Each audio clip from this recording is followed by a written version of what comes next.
So in Virginia, as you know, Governor Youngkin won maybe in no small part because he wanted to get rid of critical race theory in schools, which was popular enough, and he was a good enough politician, that he got elected.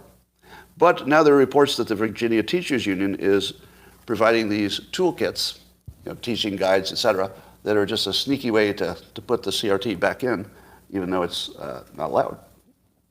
So the toolkit promotes 13 guiding principles of the Black Lives Matter movement.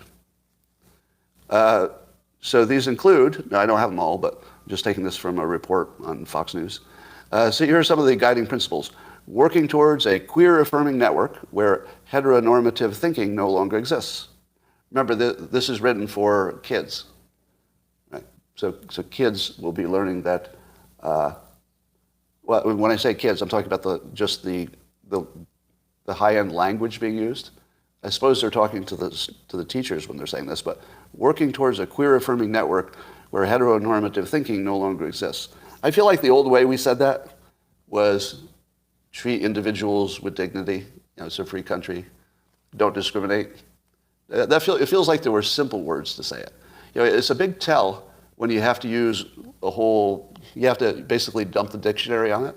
If you're dumping the dictionary on the thing you're trying to say, that's a red flag, right?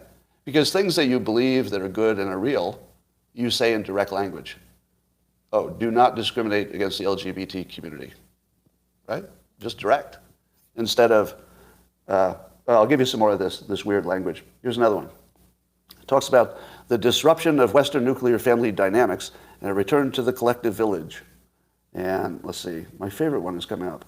We are committed to being self-reflexive and doing the work required to dismantle cisgender privilege and uplift black trans folk, especially black trans women, who continue to be disproportionately impacted by trans antagonistic violence. Now, who is that language written for? Sixth graders? I mean, I guess it's for the teachers, but couldn't they give teachers some language that the teachers could then use?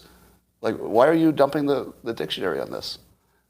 I mean, dumping the dictionary looks like you're trying to hide your intention, honestly. And lessons plans encourage students to think about how they can get involved in the Black Lives Movement and other causes. A tip sheet for hosting a virtual event, how to organize, build activists for future engagements. But here's the best part.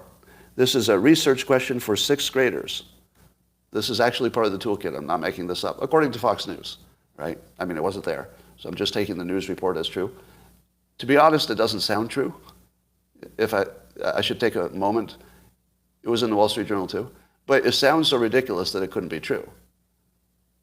But here it is. A research question for sixth graders is, quote, how will you liberate yourself and your oppressors? I think that's real. How will you liberate yourself and your oppressors? And by the way, who are the oppressors? Let's see, who's mentioned? They talk a little bit about black trans women. I wonder do they mean the black trans women are the oppressors? Who could they be referring to? Who else do they refer? They talk about, let's say, Black Lives Matter, but I don't think they think that people in Black Lives Matter are oppressors. Who could they be referring to as these oppressors? I don't know. It's still a mystery. I guess I'll have to do some research myself.